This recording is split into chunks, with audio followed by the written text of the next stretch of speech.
This podcast is supported by listeners like you. We're grateful for your tax-deductible donation at newthoughtphilly.org or the link in the episode description.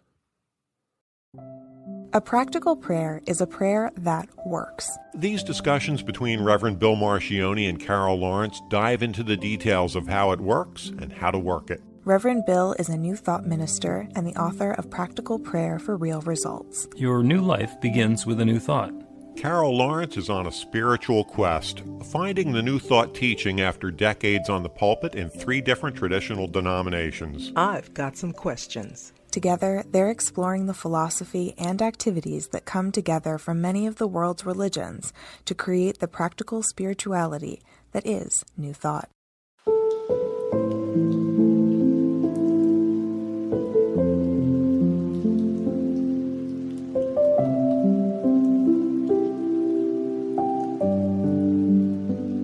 Welcome to the Practical Prayer Podcast. I'm Carol Lawrence, and I'm here with Reverend Bill Marcioni. And today we're going to talk about why Jesus did not do practical prayers, or Jesus did do practical prayers. We're going to unravel that, right? Yeah, we're going to unravel that a little bit. And it's interesting because, Jesus was our great way shower. I have absolutely no disagreement with the notion that Jesus was the Son of God. My difference comes in that I think everyone is the Son of God. Everything is the creation of God. So he's not our great exception, he's our great example. And throughout the New Testament, Jesus goes around doing really, really simple prayers. Somebody touches the hem of his garment, and he says, the healing is done. And other examples where he says something as simple as, Lazarus, rise. And this guy rises from the dead. And those seem so miraculous, and they seem so simple. And clearly there are not the 5 or 7 steps in a practical prayer. But what we need to get back to is why we do the 5 or 7 steps in a practical prayer. Because at its core, practical prayer is no different than an affirmation, which is our ability to make a positive statement and release it into the creative law of the universe and allow that creative power that creates everything to create this next new experience. So when we do a practical prayer, that's what we're doing. In self-help, when we do an affirmation, when we say, I am prosperous, or I am loved, or I have a wonderful relationship, or I have a perfect job, or I easily earn X thousands of dollars, that affirmative statement is a powerful creative entity that's moving the creative process that creates everything. What changes is our level of belief or disbelief in whether or not that's going to change our life. So if we believe that we are in tune with that infinite creative power that creates everything, the way Jesus was, then a simple affirmative statement is all that's required to set the law in motion. The reason Jesus didn't do the other steps is because he was living in them. The first step in a prayer, and the affirmation is the third step. The first step in a practical prayer is to turn our awareness away from mundane life, thinking that cause and effect happen here in the world of the physical universe, and turn our attention to that infinite creative power that creates everything, God, nature, spirit, source, whatever the essence that creates everything is. Jesus called it the Father. Turn our awareness to the Father, that infinite creative power, and know that it created everything. And then the second step is knowing that that power created everything, to acknowledge that that power created me too. Everything that I am is that divine essence shared in its own way. All of that power that exists everywhere exists within me and is available to me. From that position of belief and understanding that we are using that same creative power, we then can do the affirmation. We can state that positive new experience that we're desiring and put that into motion. Once we've set that new idea into the creative mind, we move into gratitude. And that's the second to last step in the practical prayer. We turn from the experience that we've been having, we state what the new experience is, and then we're grateful for it. We're grateful for the new experience. We're grateful for the result of our prayer. We're grateful for the awareness of the creative process. Whatever it is that we're grateful for, we settle into gratitude. And then we release it. We let it go. The final step is to let this new creative intention loose in the creative law that has basically been creating galaxies and everything since the beginning of time, and allow it to work. Those are the steps of a practical prayer. Jesus was always living in those first two steps. He did not need to remind himself that there was one. He said, "The Father and I are one. When you see me, you see the Father." And he knew that, so there was that awareness of the infinite and his awareness of his connection with the infinite, so he didn't need to say it. For him, it went without saying, so he could just say, "Lazarus, rise," and do it from that position of infinite creative power, knowing that he was a channel through which that power was flowing. Similarly, he was always living in gratitude. He didn't need to remind himself that he was grateful for the good. He could make that statement in gratitude and let it be. And he also knew that once he said something, because he was saying it with that authority, he didn't need to specifically release it or say that he was releasing it into the creative law of the universe, because he was always doing that. So he was always living in the midst of a prayer, and so he could simply make those affirmative statements, and then stuff would happen. We're not necessarily that attuned. When we are, we can do a single-step prayer, just like Jesus did.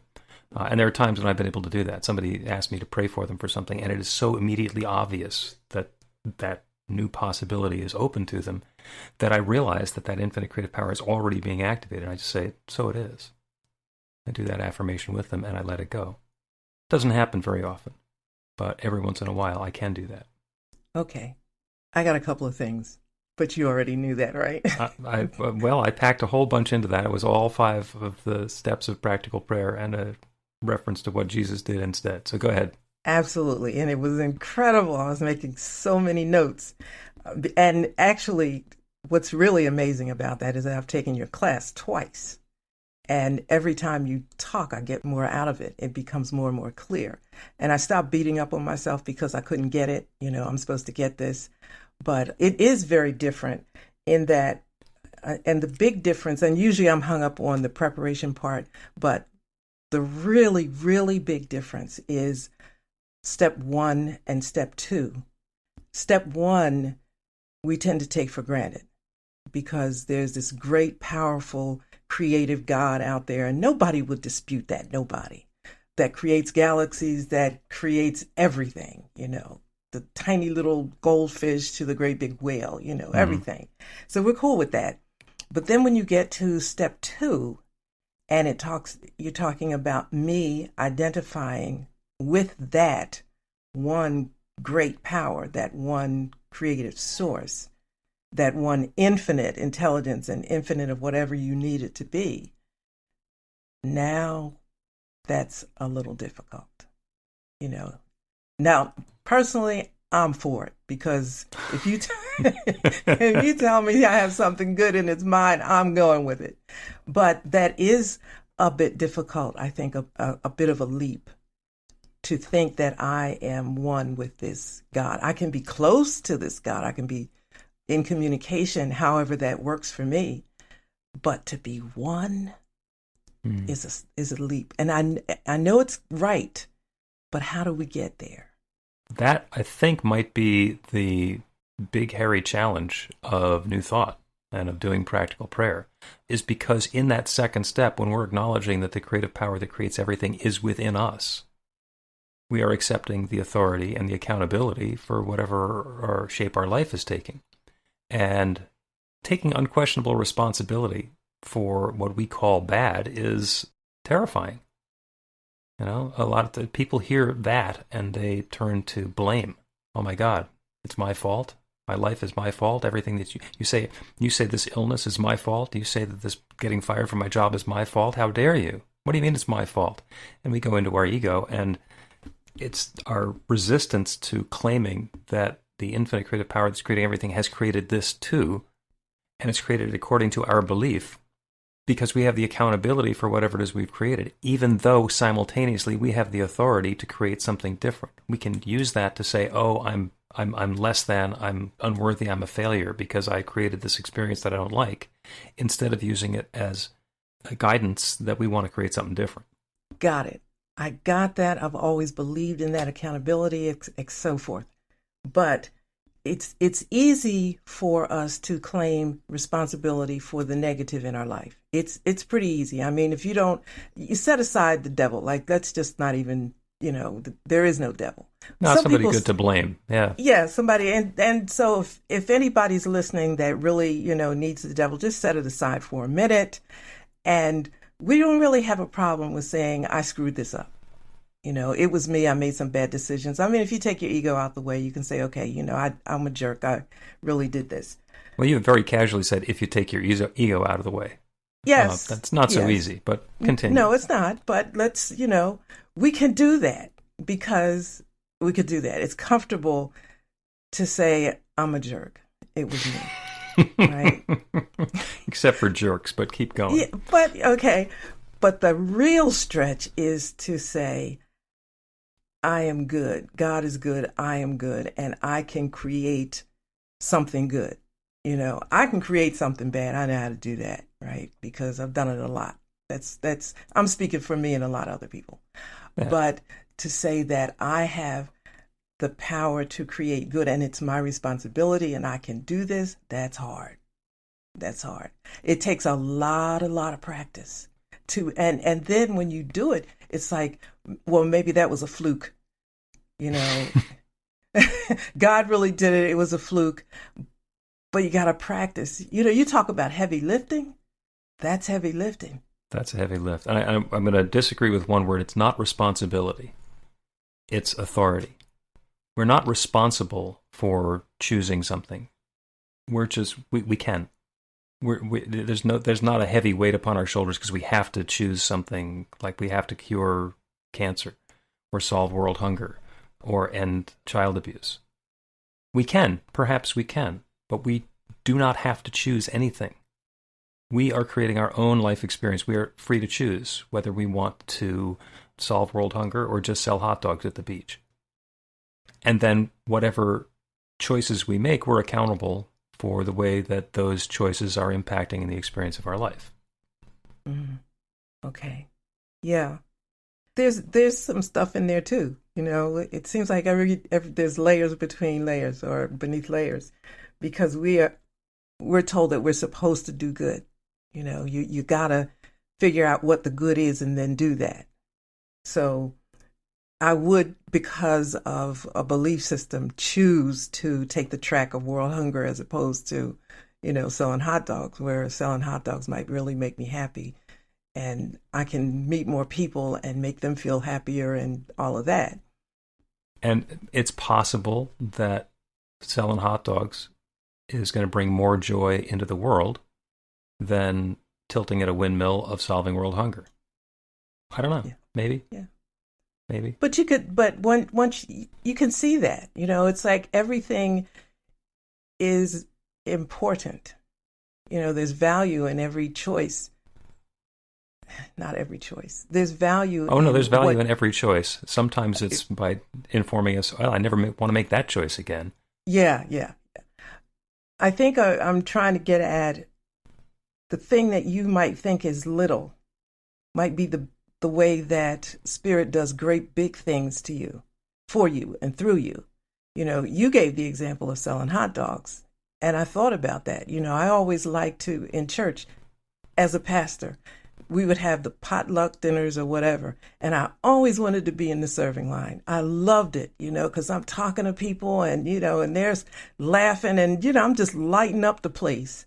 And I got fired all the time. Like they would kick me out because it took too long. I took too long. I'm holding up the line. But it was such fun and people were having fun. And so in those little service areas, that we choose to do, there's value in that too. But that's where Spirit works also, in a good way, in a big way, I think. Yep. And the word is serendipity, where you're not setting out to do something spectacular, but you wind up doing something spectacular even though you thought it was insignificant. Let's take a quick break and come back and talk about the Beverly Hillbillies. That should be fun. Okay. We'll be right back. I can't wait for this one. You can put practical prayer to work in your life, and Reverend Bill Marcioni can help. He is offering an online class that teaches you to create your own practical prayer in 5 weekly 1-hour sessions. The final hour brings your practical prayer together, anchored in live original music by a notable New Thought musician. Practical prayer is based on the most effective prayers found in religions and spiritual practices all over the world. Use it to deepen ever more fully into the truth of your spiritual nature. It's the core of a transformational spiritual practice that's simple, even if it's not always easy. Reverend Bill is also available for private spiritual counseling prayer sessions. Together, you'll lean into the challenges you've experienced in life and explore the transformation that's possible through practical prayer. He'll uncover old, hidden beliefs and uproot them to make way for the life of your dreams. Everything you need to know is on the website at b-the-light.com. That's b-the-light.com.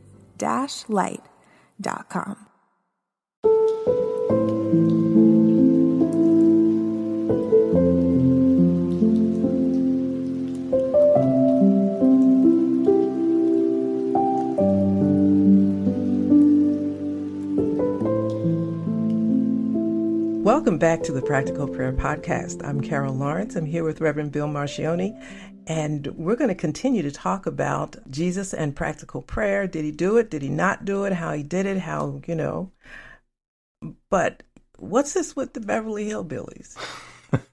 We were talking about serendipity. And first of all, full disclosure, my late sister-in-law was a writer on the Beverly Hillbillies when that show was on television.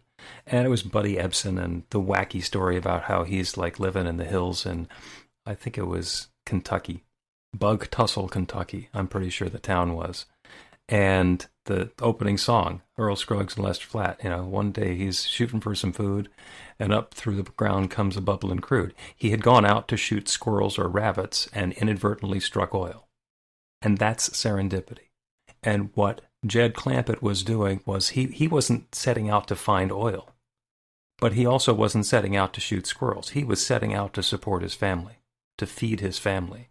And the way that intention manifested in their lives was an entire sitcom about what does an oil millionaire do in Bug Tussle, Kentucky. Mm-hmm. So the nature of serendipity is that we're not planning on it, but we can bring in a gusher. Let's switch back from 60s sitcoms to Jesus. You were speaking earlier about Jesus and practical prayer and how Jesus really lived in each step. So he didn't have to do the 5 steps because step 1, he knew God and was one with God. That was a no-brainer for him. And then when you got to the end, you said he lived in gratitude. And I can see that clearly. And so there wasn't any, the so it is part is like, well, what else could it be? Because this is the way it is. So talk about Jesus living in the 5 steps. It was by his awareness. He didn't have to do step 1 because he knew that Father was everything. That was his spiritual nature. And because he knew that Father was everything, he was already living step 2. He knew that he was an embodiment of that infinite creative power. So he lived that. He knew that.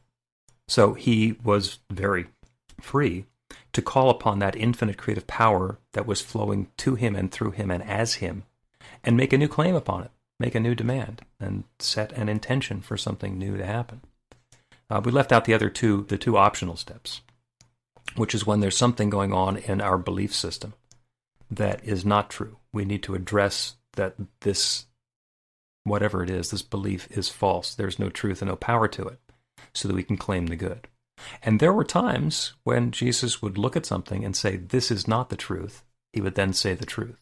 So those are those 2 steps, to look a fact in the face, know something better, state something different, and let that be the new truth.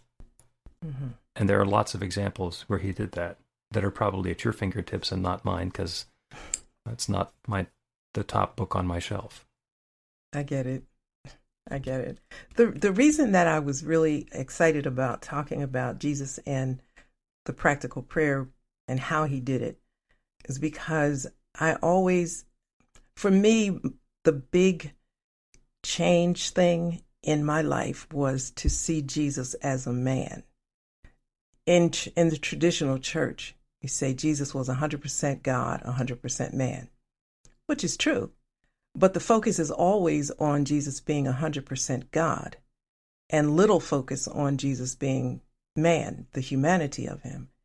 And I always looked at that and thought that was incredibly important, because in order for me to relate to what Jesus did as a person, I had to know him and learn him and experience him as a person. So, I set out to do that and took out all the red letters and just said, I want to know Jesus as a man, because if he's just God, if he's God, I'm not going to be able to do all this. But if I see that this person, flesh and blood, human being did it, and I can figure out how, and we can connect that way. So that was my, toddler way of trying to understand it. But actually, having spent time with you and in your classes and all the reading that I do, it's still the same. Jesus, I still say you gotta shake hands with him as a guy. Well, Don't get upset, folks. I say, dude, but you gotta shake hands with him as a man, a person, a human, just like. And then I can walk, and I can kind of understand what he did and how he thought, and then, you bring it all together with that first step. This is who God is. Yeah, and when you're saying that Jesus was 100% God and 100% man, I 100% agree with you. And I think that you are 100% human and 100% God. Mm-hmm. God is 100% God and, some small, tiny fraction human, because this is an infinite universe. There's a lot to it. And I'm not sure what the percentages come out. It's not zero, but it's pretty small when you consider how many galaxies there are out there that are not. They're stars, they're not humans. Mm-hmm. So everything that you are, everything that each one of us is that divine God essence. And it's 100% human. We are that infinite presence taking human form. And just like with Jesus, I don't think there are two classifications of human. I don't think there's Jesus plus everyone else, all of the other billions of humans who have lived. That would be a nasty trick. Mm-hmm. Especially if you take into account the sorts of... Jesus made a gentle suggestion that there was not a distinction between him and his humanness and his godness and everybody else. And it goes when he said, all this I do, you can do, and more.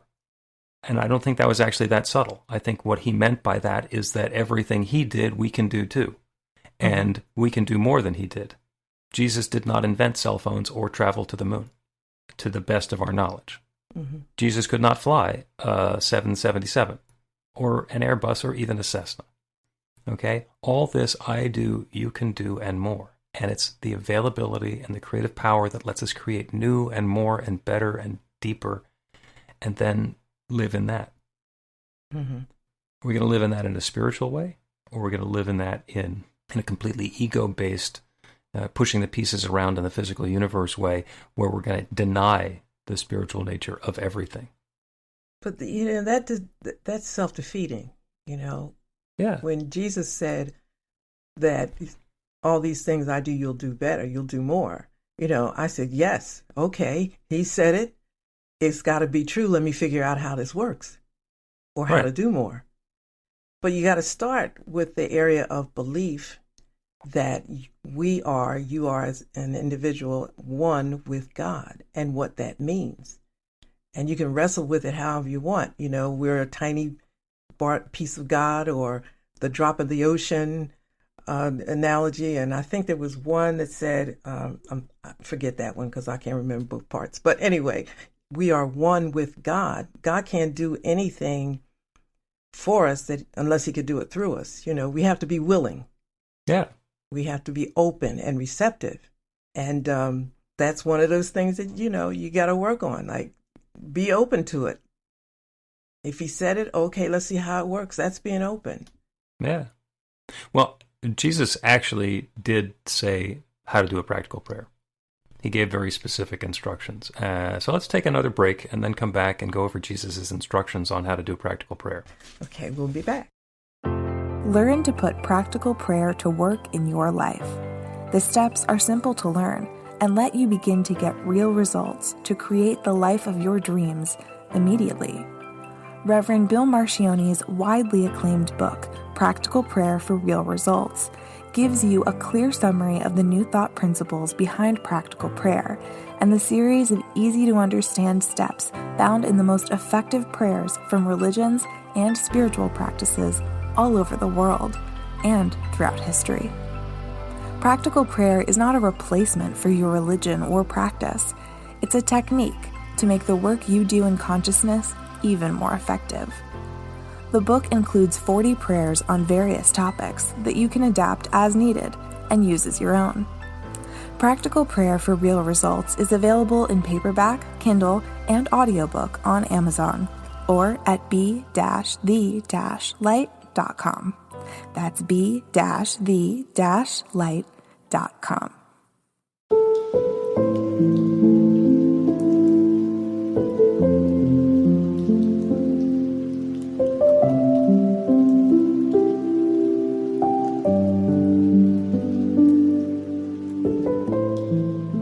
Welcome back to the Practical Prayer Podcast. I'm Carol Lawrence and Reverend Bill Marcioni is right here. We're going to talk about Jesus' instructions in practical prayer. There was one specific part in the Bible, it was in the Sermon on the Mount, where Jesus told everybody how to do a practical prayer. And he set it up, again, really subtly. He said, after this manner, therefore, pray. Pray like this. That's what he was saying. And then he said, Our Father who art in heaven, hallowed be thy name. And what he did is he went through all of the steps of a practical prayer. And that was the time that he did it. And that was like a demonstration. He says, I've been saying stuff like Lazarus rise and Lazarus rises, and you guys are really amazed and you think it's a miracle and you don't know how it's done. Okay, I'm going to tell you the secret. This is what you guys do because you're not living in these first two steps and you don't have the belief that just by saying something you're creating a new experience. So here's how you do it without being Jesus. The first step is to turn our attention towards that infinite creative power. Our Father who art in heaven, hallowed be thy name. That's the first thing we do is we turn our attention to the infinite. And the second thing that we want to do is understand, acknowledge, and accept that that infinite creative power is available to us as well. That power is within. Thy kingdom come, thy will be done on earth as it is in heaven. That means the same creative process that is unfolding always is unfolding through me, right here and now. And from those two steps, he was then in a position where he could claim his good. And the way he did that, he went to bread. Give us this day our daily bread. Well, if you're fed, if you've got that's everything that you need. Give us this day our daily bread. And by the way, the Sermon on the Mount was the one where he did the loaves and fishes too. So there was some bread going on that day. And then he even went into the refutations, talking about the things that weren't true, denying what seemed like it wasn't true. Forgive us our trespasses as we forgive those who trespass against us. And deliver us from evil, which I think isn't actually a force, but an error. So wrong thinking. And then he claimed his good again. So what he did was those first steps. He did a couple of refutations and reaffirmations, which are the extra two, where we're overcoming a disbelief. For thine is the kingdom, the power, and the glory forever. Amen. And that's him turning to gratitude. He is accepting that all of this good from the infinite is available here and now. And the Aramaic word amen means, and so it is, in English. So that was his release step. So he actually did that, and he did that by telling us how we could do what he was doing without necessarily being as 100% tuned in as he was. The really interesting thing about the Lord's Prayer is what he said right before the Lord's Prayer, because he explained how it worked. And he did it by, quite frankly, by dissing people who were doing it in ways that he thought were unproductive. He said, don't go praying out loud on the street corners like the hypocrites who want to be heard, who want to make a big show about the fact that they're praying. He said, go into your closet, just you and the Father. Go within. And it's not necessarily a closet. It's not like you go in and close the door and turn the light switch out. That's go within. Go into the quiet within you. Turn away from everything else and open yourself up to that infinite creative power. And then believe that you have it and ask for what it is that you are seeking. And not ask as, please give this to me, but ask as, and put that demand into that creative power of the universe and allow the channel to open to bring that good in. And he says, because that infinite creative power within that's hearing you knows what you need before you ask, but you have to ask. It knows what you need because it is you. It is each of us. That understanding, that knowledge, that awareness is available. And what he's saying is that creative power is available at an instant. It knows what you need. It's ready. It's prepared. As soon as you open the channel, that good flows in through the channel. Mm-hmm. But you have to ask. Because if we're getting good that we didn't ask for, that we don't want, we don't perceive it as good. Yes. Yes. When I want to have loving relationships, then I open myself up to that, and all sorts of people come out of the woodwork to love me. But if I want to be left alone, then that's a punishment.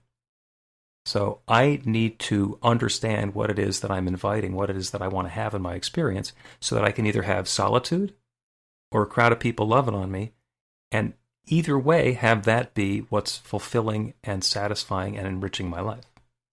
Yeah, I see that. I see that. There was one other thing that he said. Do not pray by vain repetition as the heathens do. And what he meant was, don't do the prayer for the sake of doing the prayer. Do the prayer because you want to create a new experience in your life. You're not doing a prayer to get God points. We are not here to impress the infinite. We are not here to earn our way out of jail. We are here as co-creative partners in this endeavor of life. And the prayers that we're doing, we should not try and do the same thing, the same prayer over and over again. In fact, we can't.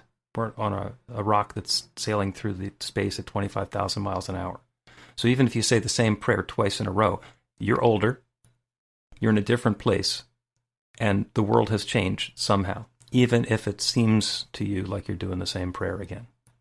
So don't intentionally do the same prayer again. Follow the instructions that are provided to us on the shampoo bottle. Lather, rinse, repeat. Lather, rinse, repeat. Yep. Okay.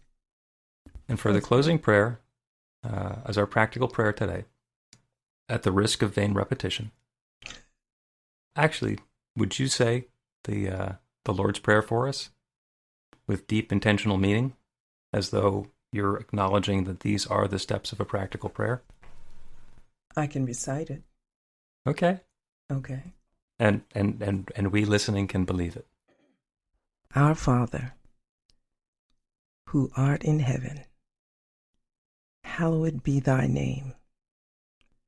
Thy kingdom come. Thy will be done on earth as it is in heaven. Give us this day our daily bread. And forgive us our debts as we forgive our debtors. Lead us not into temptation. Deliver us from evil, for thine is the kingdom, the power, and the glory forever. Amen. And so it is. And so it is. And now our challenge is to say the Lord's Prayer without being a vain repetition. Let it be something new. So then you don't you don't just repeat the Lord's Prayer, because that would be the vain repetition. Is that what you're saying? Yeah. Let it mean something new. Let it mean something powerful. Let it be transformative and change. This is not something that you do as a placeholder. Feel it. And if you do that, you're going to change the words, because that's what I do. You are welcome to change the words. Yeah, I mean, you fill it in with all that means. Give us this day our gluten-free crackers. I mean, whatever.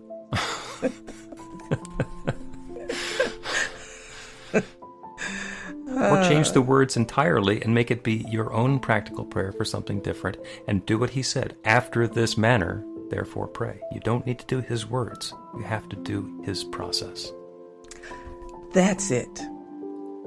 You don't have to do the words. It's the process. Magic words. Yes. Yes, and so it is. And so it is. I know if I keep poking you, the magic will come out.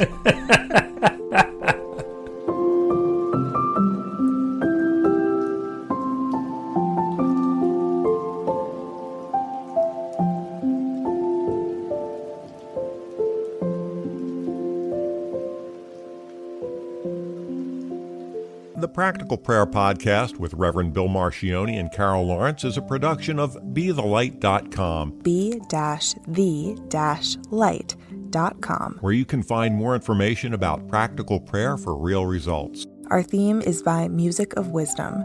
You can learn about the spiritual community of New Thought Philadelphia with daily guided meditations, Weekly celebrations of spirit, and Reverend Bill's classes in practical spirituality at newthoughtphilly.org.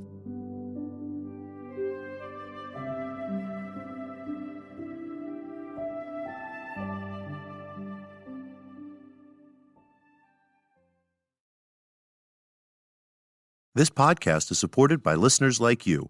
We're grateful for your tax-deductible donation at newthoughtphilly.org or the link in the episode description.